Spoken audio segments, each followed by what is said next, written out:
Hi மக்களே, வணக்கம். இன்னைக்கு பட்டாணி சாதம் எப்படி செய்யலான்னு பார்ப்போமா? நான் பச்சை பட்டாணியும் வெள்ளை பட்டாணியும் கலந்து ஒரு 150 கிராம் ஊற வச்சுருக்கு. நைட்டு ஊற வச்சேன். இப்போ வந்து வேக வச்சுருக்கேன். ஒரு 3 விசில் விட்டு பாருங்கள், நல்லா வந்துருச்சு. இது இருக்கட்டும். நான் இன்றைக்கி பாசுமதி அரிசியில் தான் செய்ய போகிறேன். நான் வந்து 1.5 டம்ளர் அரிசி எடுத்திருக்கேன்.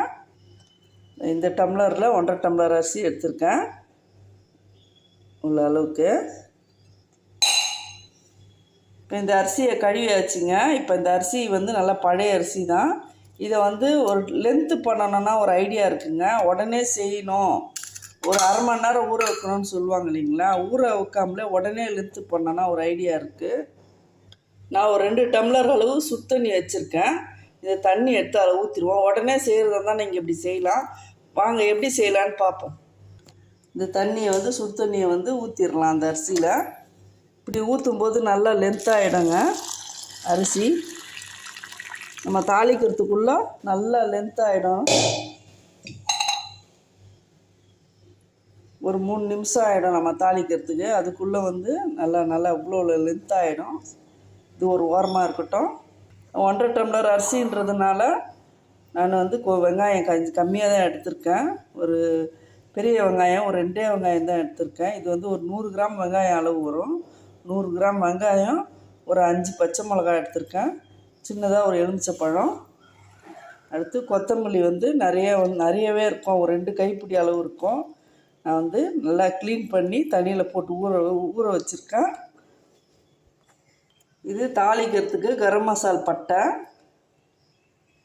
ஒரு 50 கிராம் அளவு தயிர் எடுத்திருக்கேன். ஒரு 3 டீஸ்பூன் நெய்.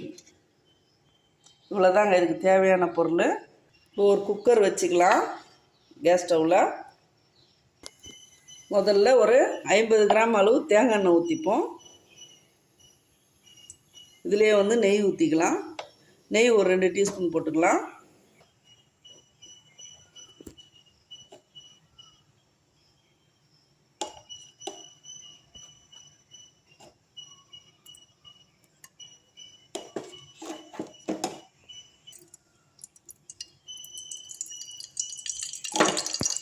இந்த வேக வச்ச பட்டாணியை ஒரு கண் வடியில் வடிகட்டிக்கலாம்.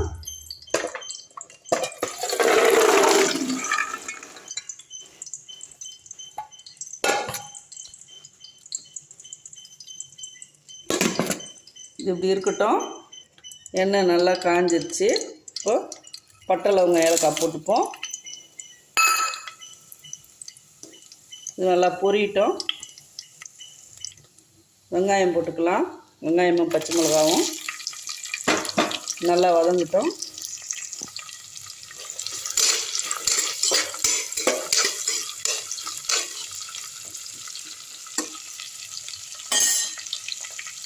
இஞ்சி பூண்டு பேஸ்ட் அரைச்சி வச்சுருக்கேன். இது வந்து ஒரு 2 டீஸ்பூன் அளவு இருக்கும். இதை அப்படியே போட்டுக்கலாம். வெங்காயம் வந்து ரொம்ப ப்ரௌனாக வதங்கணும்னு அவசியம் இல்லை.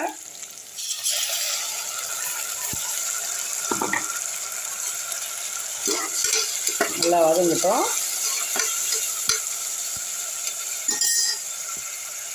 ஒரு டீஸ்பூன் கார மிளகாத்தூள், ஒரு டீஸ்பூன் தனியாத்தூள் எடுத்துருக்கேன். இது எடுத்து போட்டுக்கலாம். எண்ணெயிலே போட்டுங்க, அப்போ தான் நல்லா கலர் கொடுக்கும்.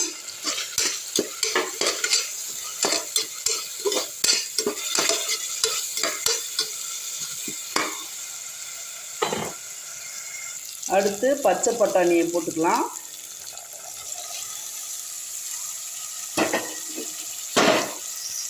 நல்லா வதக்கி விட்டுருவோம். கொத்தமல்லி ஒரு கைப்பிடி போட்டுப்போம். ஒரு கைப்பிடி அப்புறமா வந்து மேலே போட்டுக்கலாம். இப்போ நல்லா வதக்கி விட்டுருவோம்.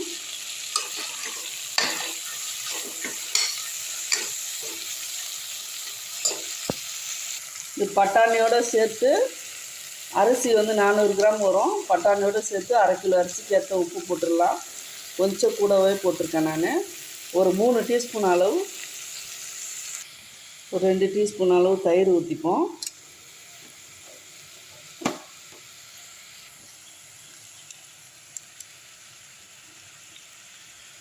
கொஞ்சமாக சாப்பாடுன்றதுனால கொஞ்சமாக ஒரு 25 மில்லி ஊற்றிக்கலாம். நம்ம இந்த டம்ளரில் வந்து 1.5 டம்ளர் அரிசி எடுத்துருக்கோம்.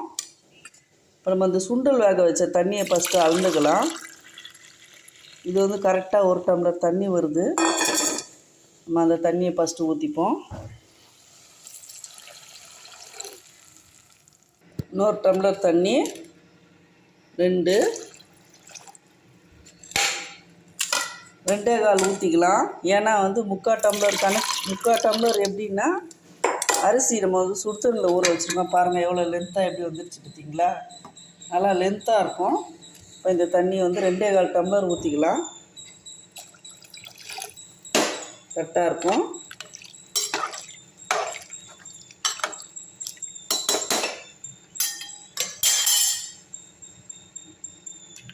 இந்த லெமன் ஜூஸ் எடுத்து ஊற்றிக்கலாம். சின்ன பழம் தான், நான் ஒரு முழு பழம் அப்படியே பிழிஞ்சிட்டேன். இது வந்து தண்ணி ரொம்ப கொதிக்கணும்னு அவசியம் இல்லை. ஏன்னா வந்து நம்ம வந்து பச்சை பட்டாணி வேக வச்சது தான். அதனால் நம்ம வந்து இப்போ அரிசி வடிகட்டி போட்டுடலாம். இதுலேயே ஒரு ஜல்லி வச்சுப்போம். ஜல்லடை நல்லா ஊறிடுச்சு பார்த்தீங்களா? கொஞ்ச நேரத்துக்குள்ள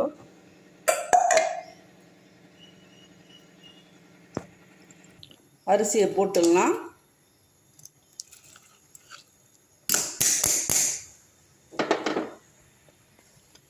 அதிகமாக போட்டு கிண்ட வேண்டாம். ஏன்னா வந்து நம்ம வந்து ஊறின அரிசி சுடு தண்ணியில் ஒடிஞ்சிரும். நம்ம வந்து அப்படியே வந்து குக்கர் போட்டு மூடிடலாம். இப்போ இது மேலே கொஞ்சம் கொத்தமல்லி போட்டுருவோம். எவ்வளோ கொத்தமல்லி போடுறீங்களோ அவ்வளோதுக்கு எவ்வளோ டேஸ்ட்டும் சூப்பராக இருக்கும். உடம்புக்கும் நல்லதுங்க. கொத்தமல்லி டைஜஷனுக்கு ரொம்ப நல்லது. இப்போ மூடிடலாம்.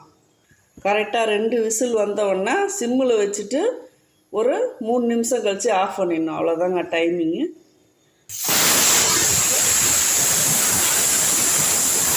ரெண்டாவது விசில் வந்துருக்குங்க. ஃபுல்லாக ஃப்ளேமை வந்து கம்மி பண்ணிடலாம். கரெக்டாக ஒரு 3 நிமிஷம் விடுங்க. 3 நிமிஷம் கழித்து ஆட்டோமேட்டிக்காக ஆஃப் பண்ணிடலாம். 3 நிமிஷம் ஆயிடுச்சுங்க. கேஸ் ஆஃப் பண்ணிடலாம். ஃபுல் ஏர் போன பிறகு நம்ம திறந்து பார்ப்போம். ஃபுல் ஏர் பெருசாக பார்ப்போம். 20 நிமிஷம் கிட்ட ஆயிடுச்சுங்க. திறந்து பார்ப்போம்.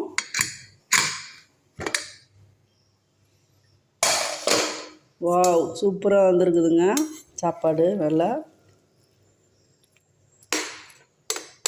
நல்லா உதிரியாக இருக்குது. எவ்வளோ லென்த்தாக இருக்குது பார்த்தீங்களா சாப்பாடு? ரைஸும் பாருங்கள், நம்ம ஊற வைக்காமலே எவ்வளோ லென்த்தாக வந்திருக்கு பார்த்தீங்களா?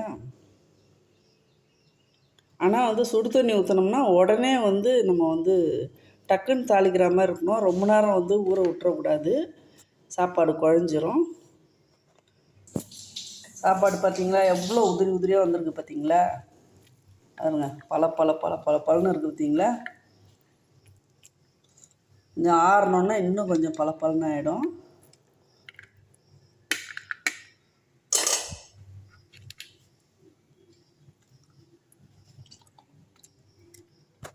கிட்டத்தட்ட பிரியாணி மாதிரி இருக்குங்க.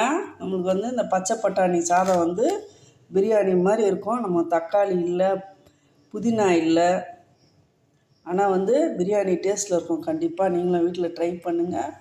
சூப்பராக இருக்கும். குக்கரில் இதே ஸ்டைலில் நீங்கள் செய்யலாம். ஒரு லென்த் எவ்வளோ லென்த்தாக இருக்குது பாருங்கள் ரைஸு. இல்லை நீங்கள் சாப்பாட்டு அரிசியில் கூட செய்யலாம். தாராளமாக ட்ரை பண்ணுங்கள். இந்த வீடியோ பிடிச்சிருந்தால் லைக் பண்ணுங்கள், ஷேர் பண்ணுங்கள், சப்ஸ்கிரைப் பண்ண மறக்காதீங்க. தேங்க்யூ மக்களே.